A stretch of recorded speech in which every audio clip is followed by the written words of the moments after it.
Bismillahirrahmanirrahim. Assalamualaikum warahmatullahi wabarakatuh. Izin memperkenalkan diri, nama saya Yesi Afrilina dari kelas G, NPM 1911030437. Baik, di sini saya akan membacakan demonstrasi analisis data.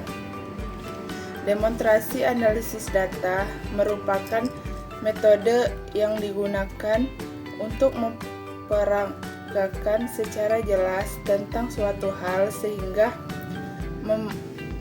pembelajaran tidak bersifat abstrak dan mempermudah siswa untuk memahami materi. Menurut Istarani, demonstrasi analisis data adalah model mengajar dengan cara mempergerakkan kejadian, aturan, atau urutan melaksanakan suatu kegiatan,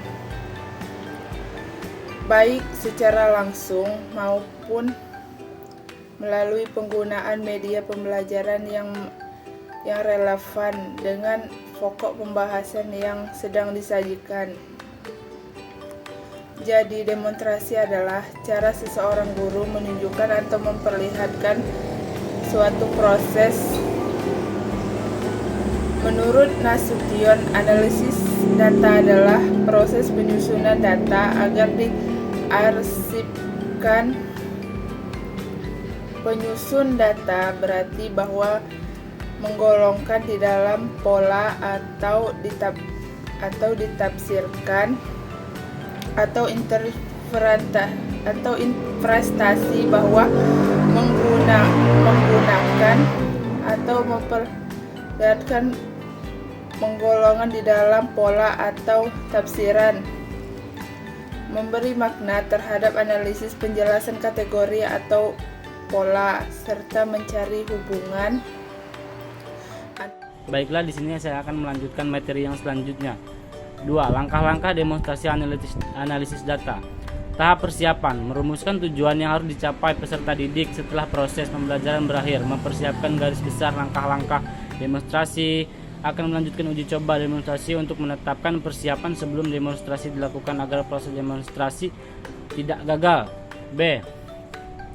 Tahapan pelaksanaan. Tahapan pelaksanaan demonstrasi yaitu dimulai dengan kegiatan-kegiatan yang melarang peserta didik untuk berpikir. Dapat disimpulkan bahwasannya langkah-langkah demonstrasi adalah pembukuan, yaitu membaca doa, menjelaskan tujuan pembelajaran. Kemudian langkah kedua yaitu tahap pelaksanaan metode demonstrasi, mengajak siswa untuk mendengarkan penjelasan guru. Dan tahap terakhir yaitu menutup atau mengakhiri metode demonstrasi adalah guru yang siswa sama-sama menyimpulkan hasil pembelajaran.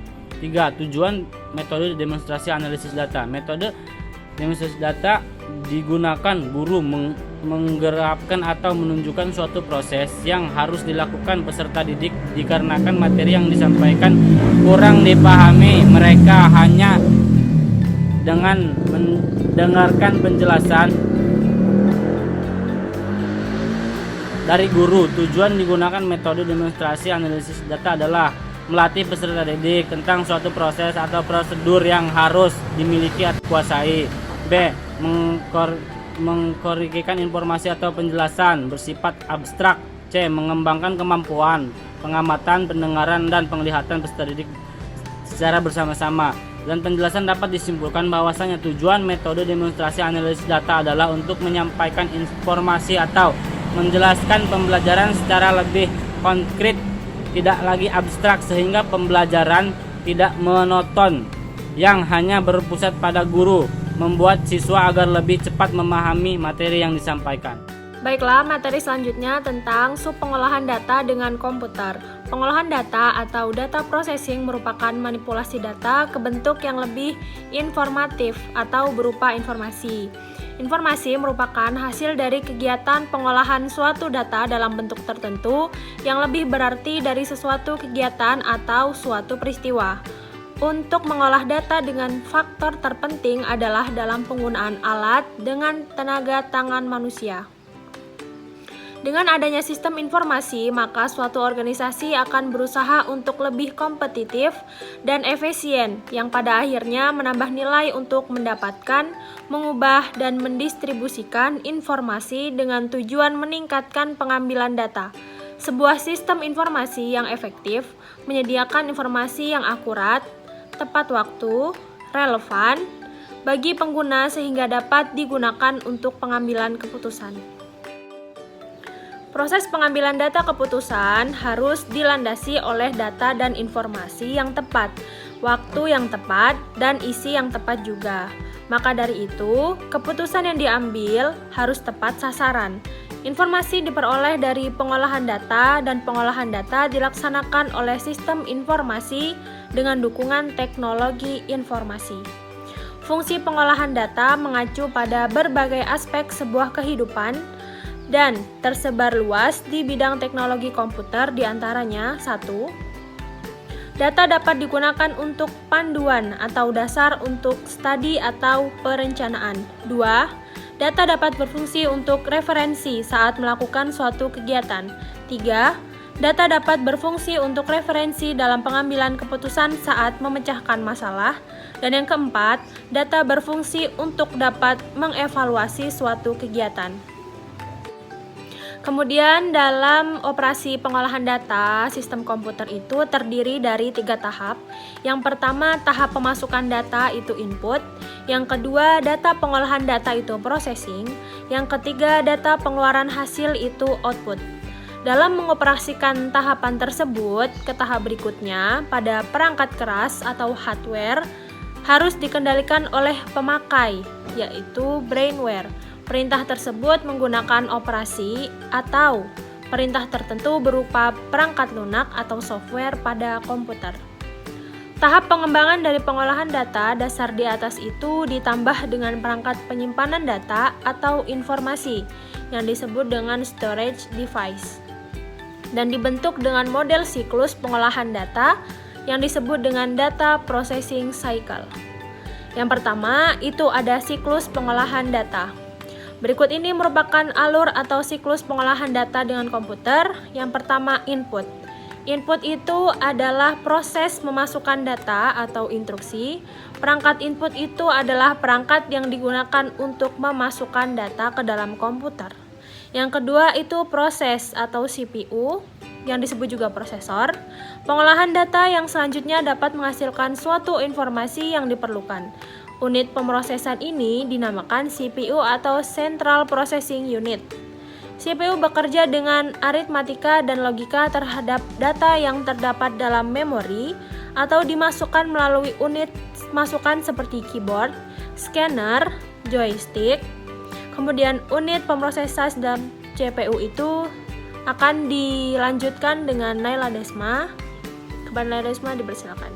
Baik, di sini saya akan membagikan materi yaitu unit pemrosesan di dalam CPU. Terdiri dari yang pertama ada ALU, Arithmetic Logical Unit, yang berfungsi untuk melakukan suatu proses data yang berbentuk data dan logika seperti data matematika dan statistika. Yang kedua CU atau Control Unit, yang berfungsi untuk melakukan pengontrolan, pengendalian terhadap suatu proses yang dilakukan sebelum data tersebut dikeluarkan. Tugas dari CU itu yang pertama mengatur dan mengendalikan alat input atau output. Yang kedua, mengambil instruksi dari memori utama. Yang ketiga, menyimpan hasil proses ke memori utama. Yang keempat, mengambil data dari memori utama. Selanjutnya, ada 10 fungsi pengolahan data dengan komputer dalam membantu dan memelihara integritas data dalam suatu sistem. Yaitu, yang pertama, menjaga integritas data yang berfungsi untuk mengurangi dan menghilangkan redundasi data dengan memaksimalkan konsistensi data agar setiap menampilkan data sesuai dengan data aslinya. Yang kedua, penyimpanan data memiliki fungsi utama sebagai tempat penyimpanan data. Yang ketiga, kamus data yang berfungsi melakukan manajemen terhadap elemen pada database. Yang keempat, transformasi dan penyajian data untuk mengkonversi setiap data yang dimasukkan pada struktur dan format yang telah ditentukan. Yang kelima, keamanan data penting terhadap keamanan dalam database. Yang keenam, memungkinkan akses beberapa user untuk melakukan interaksi pada sebuah database. dan dapat menempatkan user sesuai dengan role dan fungsinya. Yang ketujuh, menyiapkan prosedur backup dan recovery untuk memungkinkan database sesuai dengan kebutuhan dan memanfaatkan teknik dan wizard yang dimiliki. Yang kedelapan, menyediakan bahasa, akses, dan pemrograman untuk melakukan memanipulasi dan membuat skema pada database yang dikenal dengan DML dan DDL. Yang kesembilan, menyediakan interface untuk komunikasi untuk melakukan komunikasi antara database yang satu dengan yang lainnya. Yang ke-10, manajemen transaksi untuk menyediakan mekanisme dalam mengatur transaksi.